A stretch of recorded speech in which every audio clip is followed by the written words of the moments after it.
ask you a question. Alright. How long have you been doing art, Kyle?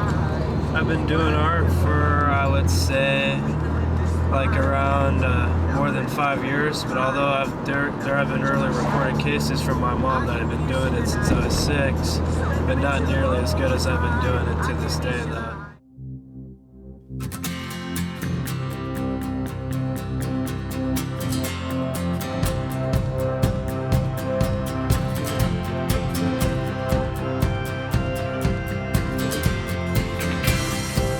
The northern lights are calling, the siren screams our names, the drums keep on pounding, you will know our name.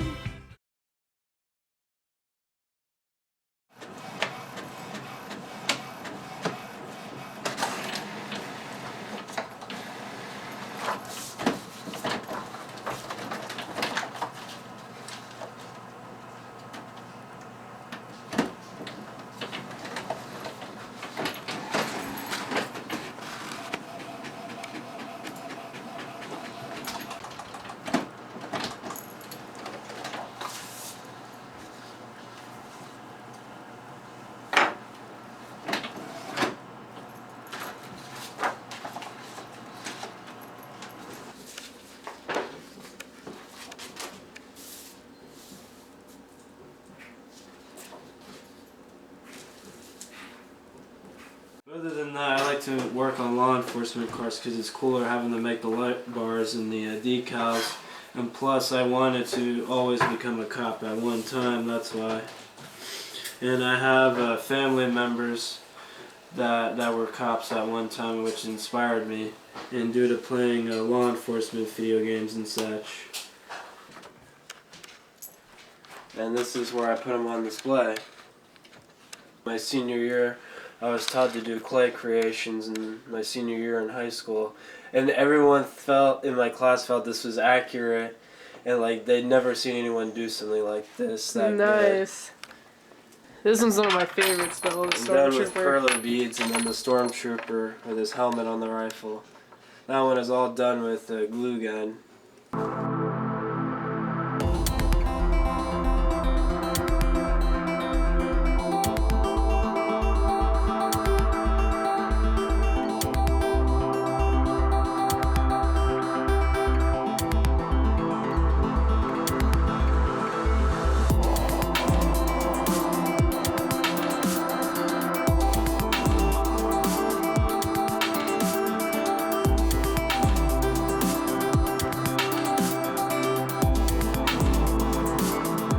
My instructor was nice enough to show a documentary to the whole class throughout the whole class session that like the time and generation of like arts turning into popularity. It used to be back in the 40s and 50s, art was a rare thing to do. Yeah. But now it's just huge in this day of age. Mm-hmm. It's because anybody can do it. And that's what people are realizing now and then, especially when it comes to music production. Yeah. Like art with paper, like paper crafting like I'm doing, or watercoloring, decaling, stenciling, Yeah. etc. It's just becoming huge.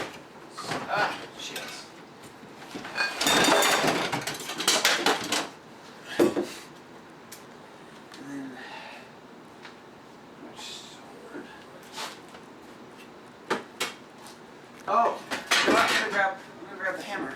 That's way cool. It's probably the coolest thing he's made. I'll get it.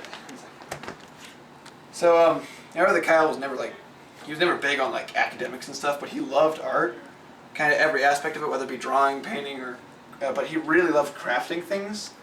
And these are just a couple of the things he'd craft because he loves like all this fantasy stuff and like medieval fighting and everything. So he decided to try to make that for his own at home, and so he'd make crazy things like swords and shields and hammers and like this one, and it's just really, it was just kind of something that really stuck to him, and he found a lot of joy in it, and not even just that, he just loved making for other people too, because, I don't know, it was just his kind of thing.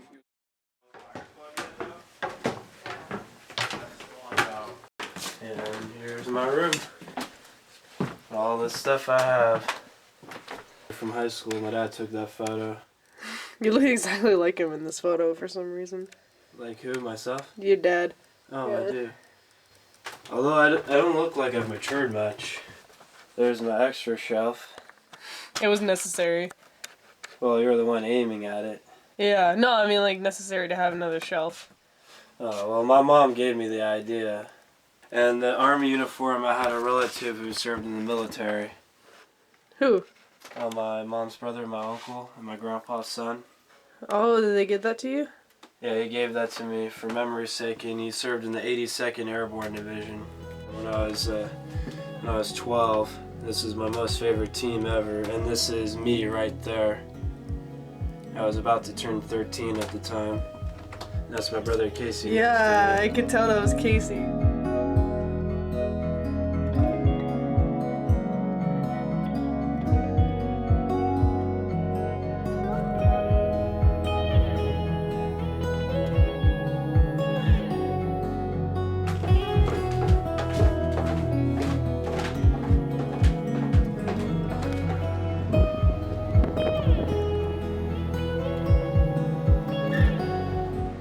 Did you have a hard time with bullying?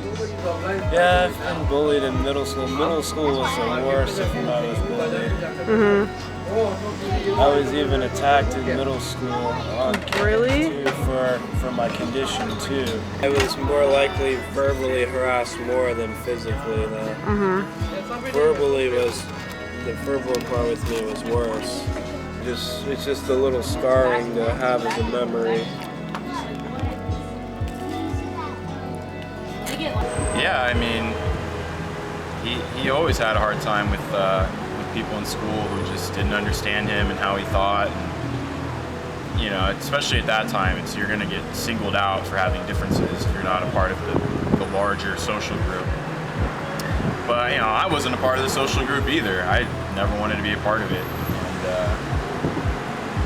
And I think I was sufficiently able to convince people that it's probably not the best thing to do is to pick on someone with autism.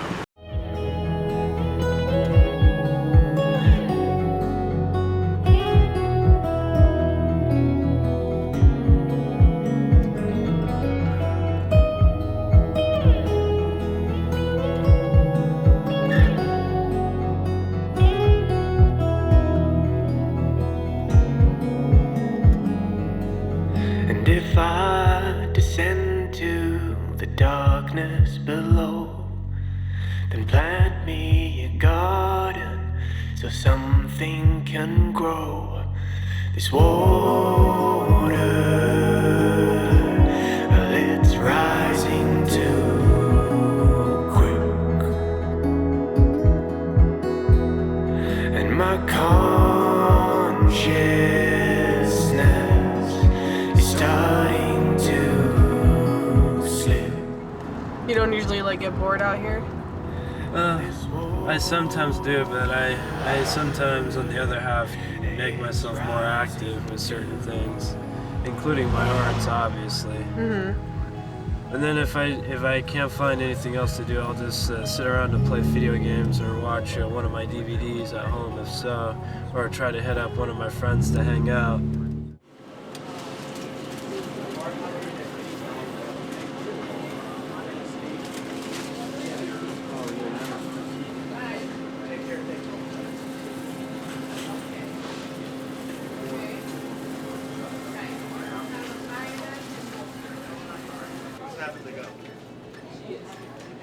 Thank you. Have a good night. Thanks. Who's this? Oh, it's my friend, also Keegan's girlfriend, Katie. Oh, it's nice to meet you. I'm Tyler. I'm Kyle's friend. Nice. We've known each other since we were kids. Really? Oh, we pretty much grew Wow. up like brothers. The little ones. Yeah, it's elementary school. Good job. All right, it's nice seeing you. Have a See you good later. day.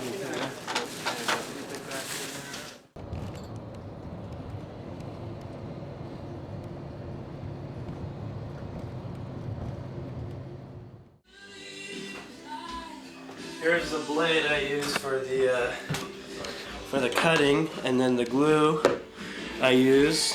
Oh. This is really strong stuff, and also Yeah. this stuff dries in 5 minutes, and then there are the Q-tips I use It's the smear. Yeah, you don't want to be touching this shit. Yeah.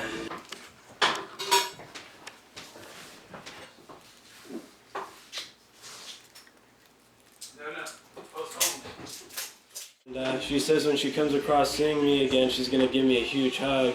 Oh, really? Yeah, because she likes doing that to people. And she's not in my Photoshop class anymore because she decided to take another class in NPC that's interfering with that one, so she had to drop the class. Oh yeah, Keegan, this is what I'm gonna give the girl I'm getting to know. Nice, dude. I know, right?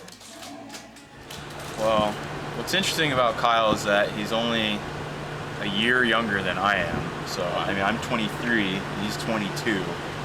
So, I think the thing with Kyle is, like, he just kind of wants to be,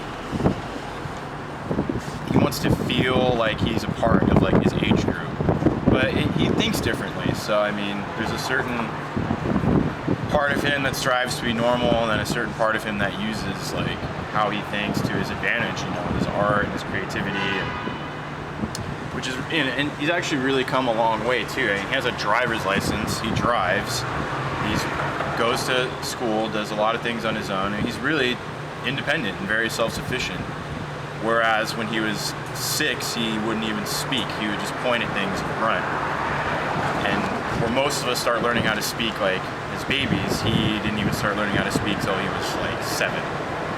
So to see his progression, it's pretty amazing, just like how far he's come from where he was, you know, when we were kids. So, and not to say that it hasn't been difficult. He certainly can be difficult. He has a lot of the behaviors that a lot of autistics exhibit, like repetition and being really nervous about things that are unfamiliar to them.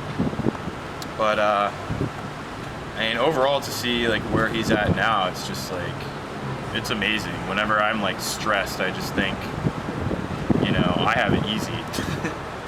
I can't imagine what it'd be like for him to try and navigate the world on a daily basis.